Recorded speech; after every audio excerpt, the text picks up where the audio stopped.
This video is to go over the ligaments and tendons of the glenohumeral joint, which is your shoulder here, and the acromial clavicular joint.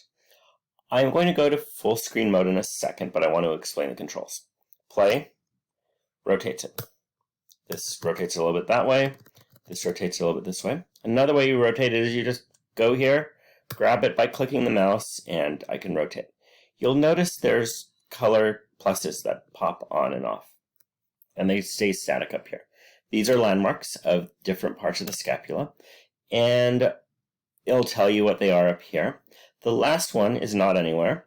That is the tendons and ligaments, which is what I am going over.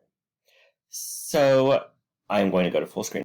And if you hear screaming in the next room, my son is playing a video game. So we have the clavicle right here. That is the collarbone. We have the scapula, which is the shoulder blade. And we have the not-so-funny humerus. Now, the clavicle has a rounded end here called the sternal end. And you can sort of see there's a groove right there if you rotate it closer to you.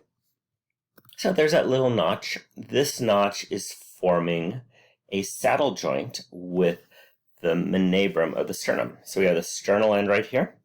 It is going to form a saddle joint with the manebrium of the sternum. Don't worry, that's not on your worksheet. Now the clavicle S is back, and it's flatter there, so let's rotate it here. So it flattens out, and it articulates with the acromion of the scapula. So scapula, spine, acromion's the end. So this end is called the acromial end.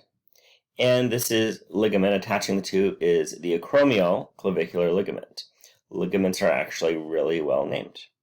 Now, moving over to this side, we have two ligaments.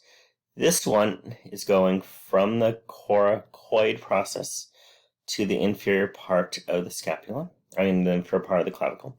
So this is the external coracoid clavicular ligament. That implies there's an internal one which is not visible. This is the superior transverse ligament.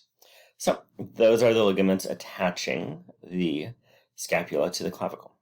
Now, there's this funny thing right here. Remember, this is the coracoid process. This is the acromial process.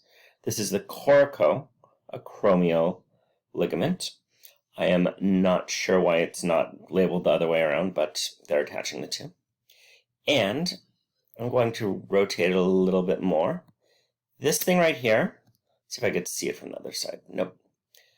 This thing right here is actually attached to the coracoid process, and it is called the coracohumeral ligament. Now, this right here, it is going through our intertrabecular groove. That is the greater trabecle, that is the lesser. This is the biceps tendon, and it is actually attaching one of the heads of the biceps to the scapula over here, but we'll worry about that in the muscle chapter. So, this right here is the glenohumeral ligament. It is attaching the glenoid fossa, glenoid fossa to the head of the humerus. And those are the ligaments and the tendon we are going to deal with on the scapula. Thank you.